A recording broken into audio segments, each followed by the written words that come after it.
Bienvenue dans votre émission Cophos-Idées. Nous arrivons à la dernière leçon de notre étude sur le besoin d'aider les nécessiteux. Après ces 13 études, je pense que nous serons prêts à être de véritables serviteurs dans nos communautés. Et nous allons discuter avec Carole, Makis, Naomi et Harry nous fera la prière. Notre Père, notre Dieu, nous te remercions pour ce privilège, Seigneur, que tu nous accordes d'étudier et d'échanger autour de ta parole. Que ton Esprit Saint, Seigneur, puisse guider cet échange. Et nous te prions par là même pour nos téléspectateurs, Seigneur, qui nous regardent. Ce sont là les grâces que nous te demandons dans le nom de Jésus-Christ. Amen. Amen. Nous avons une course à faire contre l'orgueil. Est-ce que vous le savez? Un combat à mener même. Un combat à mener. Ah ouais. Parce que pour aider les nécessiteux, cela va à l'encontre de notre nature humaine. Il faut reconnaître que nous aimons bien nous occuper de notre personne. Il n'y a rien de mal à ça. Mais l'être humain a plus cette tendance, à cause du péché, à s'occuper de ses besoins. Aller vers l'autre, c'est quelque chose contre nature. Et nous sommes appelés, Dieu nous appelle à aller contre notre orgueil. Pourquoi? Parce que nous devons aimer notre prochain comme nous-mêmes. Et parce que, de toute façon, l'orgueil, on a bien vu où ça a mené Lucifer, il y a quelques milliers d'années. Donc, on ne voudrait pas vivre la même chose que lui, puisque quand on est enflé d'orgueil, eh bien, on sait ce qui arrive. Hein. On se rappelle certainement tous de la fable de La Fontaine. C'est la grenouille qui voulait être plus gros que le bœuf. Non, la grenouille qui voulait être plus grosse que le bœuf. Quoi? Voilà. Et voilà, en fait. Elle s'est effectivement, littéralement enflée d'orgueil, et on a vu ce qui lui est arrivé.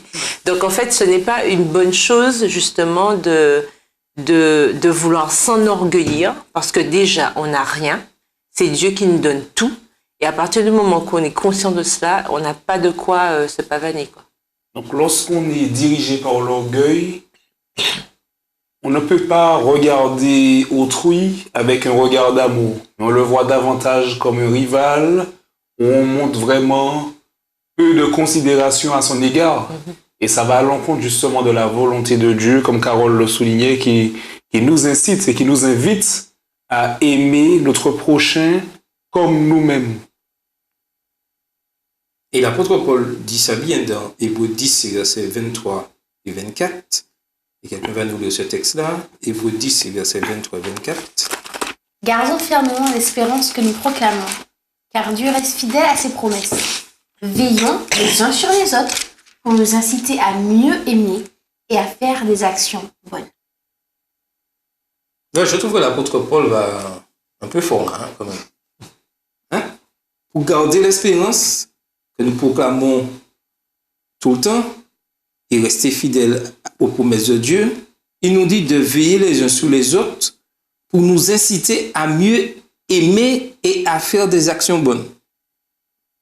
Donc ça veut dire que, si je comprends bien, que je ne pourrais pas faire de bonnes actions si je n'aime pas mon prochain. Voilà. Impossible. En quelque part, j'ai besoin de toi et toi de moi, comme dit le chant, c'est-à-dire que nous sommes... Il y a un échange qui doit se faire, justement, pour qu'il y ait un équilibre dans la société. Et on le voit, on l'a vu, les premiers chrétiens qui partageaient tout, ils mettaient tout en commun, et Dieu ajoutait chaque jour à l'Église ceux qui étaient sauvés. Donc on voit bien qu'il faut tout cet équilibre constant dans la société. Et c'est cet équilibre que la société d'aujourd'hui a perdu. Et on a justement ce décalage parfois entre les plus riches, les plus pauvres, etc. Parce que il n'y a pas cet échange, il n'y a pas ce vase communicant qui permet en fait d'aider l'autre. Je t'aide, tu m'aides, et puis on est en fait en constante relation, ce qui permet d'équilibrer les choses dans notre société. Donc, si je veux attirer les autres à moi, il faut que j'élimine tout orgueil. Surtout en tant qu'Église. Alors, l'orgueil en tant qu'Église, ça serait quoi? C'est ce dont Naomi parlait la semaine dernière, où elle disait que, par exemple, si je n'écoute pas l'autre, si je suis une communauté et je crois que j'ai toute la vérité, rien que la vérité, d'accord, par exemple, et que je n'écoute pas celui qui est en face de moi, parce que j'estime que c'est moi qui ai tout et que l'autre n'a rien. Ça, pour moi, c'est une forme d'orgueil communautaire. Parce que ça veut dire que je ne vais pas permettre à l'autre non plus de venir chez moi, de voir comment ça se passe et de se faire sa propre opinion. Tout à fait. Et je n'irai pas chez l'autre non plus, voir comment ça se passe et, et me faire ma propre opinion. Je m'explique. Je n'ai pas dit qu'il faut aller dans l'église de l'autre. C'est pas ça que je suis en train de dire. Je n'ai pas dit non plus, je ne dis pas non plus qu'il faut empêcher à de venir. C'est pas dans cette optique-là. Je veux dire au niveau des échanges. D'accord? Je ne peux pas me dire, bon, ben, nous, les Adventistes du 7e jour, c'est nous qui avons la vérité, nous savons les choses, nous respectons la parole de Dieu, nous avons les 10 commandements, etc. Et puis l'autre, en fait, n'est rien. Ou bien, ah non, les autres communautés ben, seront perdues et nous serons sauvés. Ça aussi, c'est une forme d'orgueil. Et ça, c'est pas bon. Parce que nous savons que l'Éternel a ses enfants partout. Par contre, pour aller à l'encontre de cela, justement, je dois faire preuve de discernement et de miséricorde, ce qu'on a vu la semaine dernière. Et pour aller plus loin dans la signification de l'orgueil en tant qu'Église, c'est pas seulement du point de vue doctrinal, mais c'est également c'est également présent dans le fonctionnement de l'Église. Donc c'est penser que nos méthodes sont toujours les meilleures, qu'il n'y a pas à s'améliorer, qu'on a tout vrai dans tout ce qu'on fait, dans toutes nos stratégies même.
Donc, de ce fait, il est important que l'Église puisse répondre aux appels à l'aide qui l'entourent. Et le plus souvent, nous nous arrêtons, prédication, baptême, c'est bon. Nous avons baptisé, il y a du monde qui entre, mais est-ce que nous avons écouté ceux qui l'entourent? Le plus souvent aujourd'hui, dans nos églises, nous voyons des églises implantées à un endroit, mais l'environnement, le quartier, combien viennent à l'église? Exactement. L'église est là, mais on a l'impression que c'est toutes les personnes à l'extérieur qui viennent, mais l'entourage de l'église, Ça les intéresse pas. ça ne les intéresse pas. Et c'est là, ça veut dire que l'Église ne s'occupe pas, Voilà. ne s'intéresse pas De son aux besoins de son proche. environnement. Et ça, aujourd'hui, c'est de l'orgueil lorsque je m'arrête uniquement à ça. C'est-à-dire que je ne mets pas un plan en place pour pouvoir s'occuper. Il y a des manières multiples, il y a des choses. Oui, bien sûr. Et là, mais il est important qu'aujourd'hui, en tant que communauté, que la communauté puisse s'intéresser à son entourage. Parce que c'est ce que Jésus faisait lorsqu'il allait à un endroit. Il s'intéressait à l'endroit quand il était en Galilée, il s'occupait de ça. Quand il était à Jérusalem, même lorsqu'il allait en Samarie, il s'occupait de ceux qui avaient en Samarie. Et lorsque nous lisons Actes chapitre 1er, nous voyons que c'est même la manière de procéder en termes d'évangélisation. Puisque lorsque Jésus dit aux disciples, invite les disciples à être ses témoins, il dit, vous serez les témoins où d'abord? Il commence à Jérusalem, en Judée. Donc, ça veut dire qu'on commence Petit noyau. à proximité. Voilà, tout à fait. Et après, on s'élargit. Après, on va plus loin. Mais le ministère même, la mission même de l'Église commence également dans ses environs. Voilà. Donc, voilà. Je connais quelqu'un comme ça. À présent, il est adventiste. Mais il me dit que lorsqu'il était enfant, entre 8, 9, 10 ans, il habitait tout près d'une église adventiste. Par contre, ses parents ne voulaient pas qu'il aille à l'église. Pourquoi? C'est par rapport au comportement des membres de l'église. Maintenant, c'est jusqu'après, lorsqu'il devient grand, il a laissé là où ils étaient après et avant. Il est arrivé dans une autre ville. C'est après qu'il devient chrétien. Donc, nous avons cette responsabilité en tant que chrétien. Je pense que c'est la semaine dernière qu'on avait traité ça. Donc, la prédication de la parole, c'est d'abord, je dis, à travers à travers nos comportements, ce que nous faisons, ce que nous disons. Et un chrétien, normalement, là où vous êtes, on doit voir en vous quelqu'un qui est différent des autres. Si là où vous êtes, vous ne marquez pas la différence, on ne se questionne pas sur vous de qu'il y a quelque chose qui ne va pas. Mais je pense qu'il est important aussi qu'une église puisse se poser des questions et réfléchir. Quand on est implanté quelque part et qu'autour, il n'y a personne qui vient à l'église, je crois qu'il faut se poser des questions. Ah oui.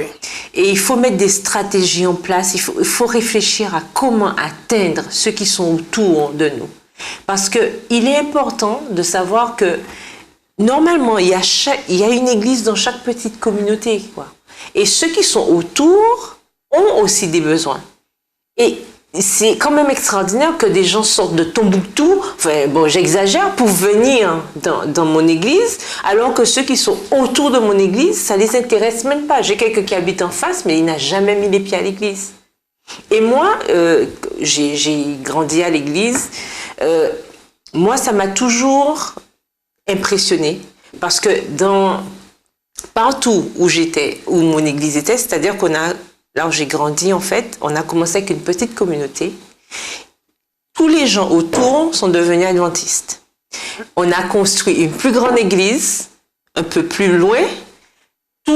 Il y a plein de gens autour qui sont devenus adventistes. D'ailleurs, il y a une sœur qui habitait juste en face, on lui laissait même la clé de l'église pour les dépannages. C'était la clé de secours qui s'y trouvait. Enfin, c'est pour dire que... Et moi, ça m'a toujours marqué. En tant que jeune, je me suis dit, ça, c'est intéressant, parce que ça montre justement qu'il y a un vrai témoignage et il y a quelque chose qui a interpellé les gens pour venir. Parce que quand on est arrivé, quand la nouvelle église s'est implantée, il n'y avait pas d'adventistes autour. Et au fur et à mesure du travail qui a été fait, les gens sont devenus adventistes. Et ça, je trouve ça intéressant. Mais quand on est dans une communauté où personne autour n'est adventiste, je pense qu'il faut se poser des questions. Et il faut vraiment mettre des stratégies en place, réfléchir en tant que communauté, qu'est-ce qu'on peut faire, qu'est-ce qu'on n'a pas fait, qu'est-ce qui empêche à la personne de venir à l'église. Quand je fais une campagne d'évangélisation, pourquoi les gens ne viennent pas? Je suis à 2 minutes de chez eux, ils ne viennent pas. Pourquoi? Il faut se poser ces questions-là. Et ça, c'est très important. Qui parle de quelque chose de très important dans son témoignage de cet homme-là, où, et l'apôtre Paul le dit bien dans 1 Corinthiens 4, verset 33, « Car Dieu n'est pas un Dieu qui suscite le désordre, mais qui crée la paix. » Est-ce que dans nos communautés, qu'est-ce qui règne? La paix ou le désordre? C'est ça. Est-ce que donne vie aux gens? Et ça crée toute la différence. Est-ce que dans mon église, c'est pas une église, en plus on se dispute pour avoir un poste, un mandat? Dans mon église, c'est un endroit où on est la paix tranquille, quelle que soit l'activité, le poste que la personne a, c'est pour Dieu qui travaille. Et ça crée toute la différence. Et aujourd'hui, c'est ça notre problème. Il faut jouer carte sur table, dire c'est quoi le problème. Et comme je disais la semaine dernière, Dieu appelle et demande des hommes qui créent la paix. Et aujourd'hui, nos églises ont besoin de cette paix-là, de cette tranquillité. Et c'est-à-dire d'amour les uns pour les autres. Parce que quand je suis en bisbille, on dit, c'est que l'amour ne règne pas. Et ce que disait Makis aussi, c'est important par rapport au comportement. Parce qu'il y a ça aussi qui joue. La manière dont que je suis. Est-ce que je vais à l'église, je me dirige, je vois le voisin et tout. Est-ce que je dis bonjour? Est-ce que je salue? Est-ce que aussi j'ai un visage qui donne envie aux gens de venir à l'église? Est-ce que je suis en train de porter tout le poids du monde quand je viens à l'église? Soi-disant, mais je chante, on entend chanter gloire, gloire, machin. Puis quand je sors, c'est le visage de 3 kilomètres de long. Je suis fâchée, c'est ça aussi. Il y a tout ça. Les gens regardent, les gens observent. On a l'impression que les gens n'observent pas, mais les gens observent. Dans quelles conditions les gens repartent de l'église? Et puis, quand on parle, les discussions que nous avons autour, sur le pavé, etc., c'est quels gens? Est-ce que j'invite les gens? Est-ce que je les attire? Est-ce que je suis une bonne odeur pour ceux qui sont autour de moi? C'est ça, en fait. Est-ce que ça donne envie, comme on dit? Parce que un repas qui ne donne pas envie, on n'a pas envie de manger.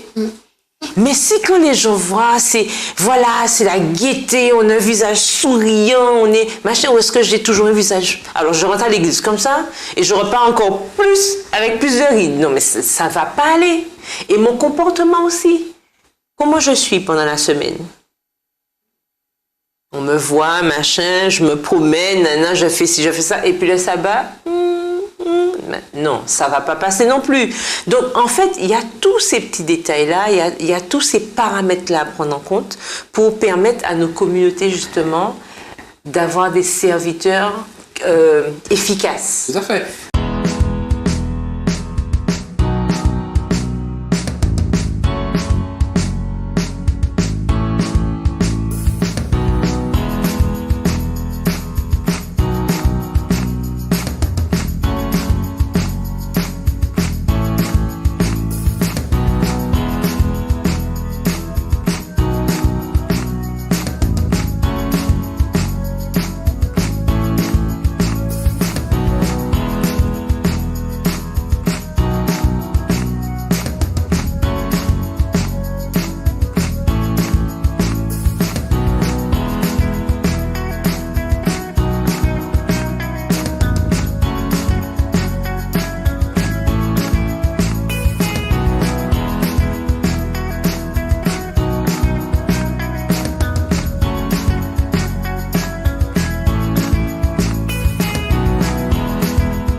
Et pour être un serviteur efficace, il faut se laisser transformer par Christ.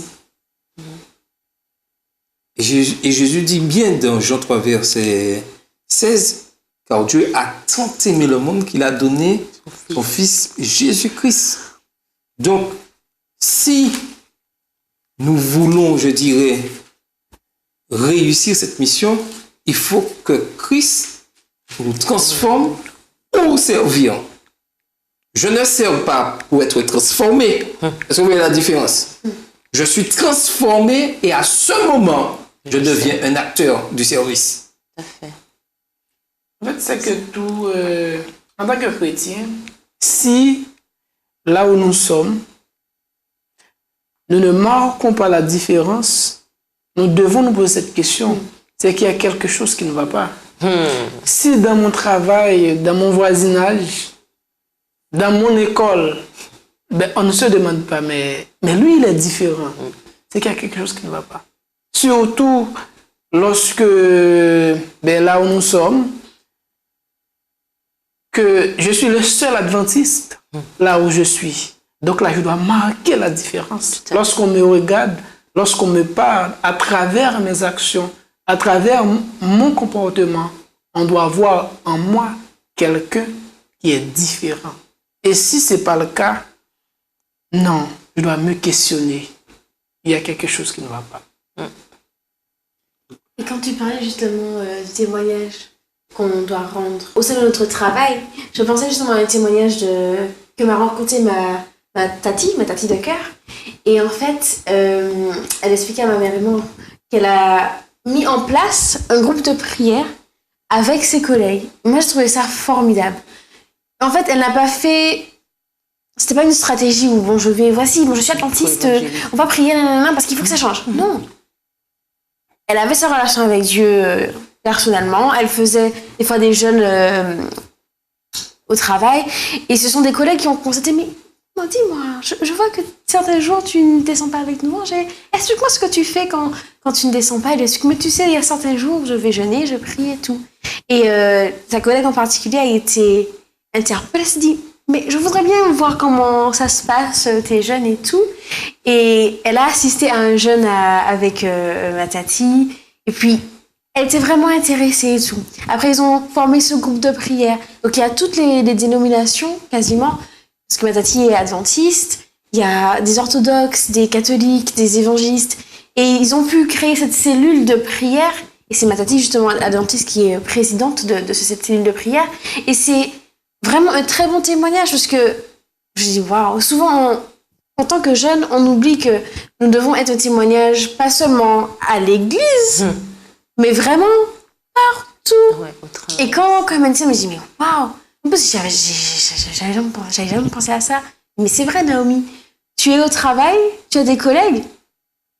Et pourquoi l'initiative t'es pas forcément venue dire, mais allons se réunir pour faire, pour prier un peu, discuter, et même partager, parce qu'elle m'expliquait, ma tati, que grâce à cette cellule, des fois, certaines personnes se confient parce qu'ils traversent des choses.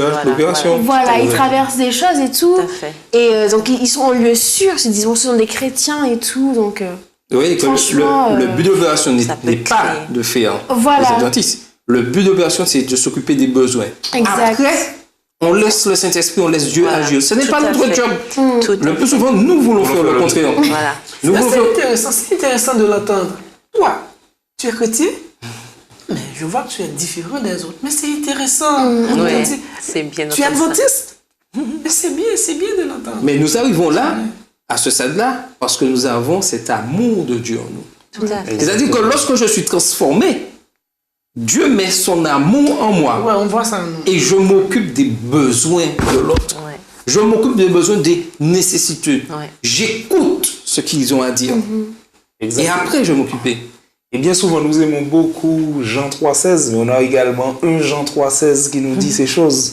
Nous avons connu l'amour en ce qu'il a donné sa vie pour nous. Nous aussi, nous devons donner notre vie pour les frères. Donc ça rejoint ce que Charles L'idée disait de à l'instant. Ça veut dire sacrifice. que si nous avons reçu l'amour du Christ, nous en retour, nous devons aimer nos semblables. Et cela doit être visible dans notre comportement, dans notre vie de tous les jours. Et ce qu'il est triste de constater dans nos églises, malheureusement, c'est que le problème, justement, dans notre évangélisation n'est pas nos doctrines. Le problème n'est même pas nos capacités, nos attributs. Le problème, c'est notre capacité de nous aimer les uns les autres, de collaborer ensemble, de nous comprendre, de nous accepter. et d'avoir l'humilité nécessaire pour se pardonner, régler les conflits. Ouais, c'est le lorsqu'il y en a. comportement qui gâche tout. Exactement. Et ça, les autres le voient, malheureusement. Mais oui. Et oui. Mais oui. Et c'est là qu'on arrive à cette troisième étape qu'il est important d'exceller en générosité. Et l'apôtre Paul le dit clairement dans Galates 6, verset 9, et quelqu'un va nous lire ce texte-là. Pourquoi il est important d'exceller en générosité? Galates 6, verset 9. Ne nous lassons pas de faire le bien, car nous moissonnerons au temps convenable si nous ne nous relâchons pas. Tout à fait. En tant que communauté de serviteurs du Christ, nous devons être généreux, faire le bien sans nous plaindre. Sans nous plaindre. Surtout. Ni nous corréler. Deux aspects importants, hein, sans se plaindre. Alors, expliquez-moi, comment puis-je faire le bien et me plaindre?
Mais justement, moi je trouve que ça va pas ensemble. Incohérent. Parce que voilà, pour moi, si tu es allé dans cette démarche de faire le bien, c'est parce que tu en as réellement envie. Donc, Non, mais la question Ah non, est, mais est-ce que j'ai vraiment, réellement envie? C'est ça, ou est-ce que je le fais est-ce qu'on par peut te- obligation? Donc, est-ce qu'on te force à faire le bien? Ah, il y a C'est des grave. gens qui se forcent à le Beaucoup faire. de personnes Oui. font les bonnes actions et pas avec Voilà. la bonne motivation. Voilà, c'est Ouais, ça. c'est ça. Donc ouais. c'est Parce que voilà. je peux faire... ouais, bon. Ouais, c'est ça. Alors, je t'ai aidé une fois, je t'ai aidé deux fois. Bon, ben ça va, hein, tu peux aussi te débrouiller un petit peu.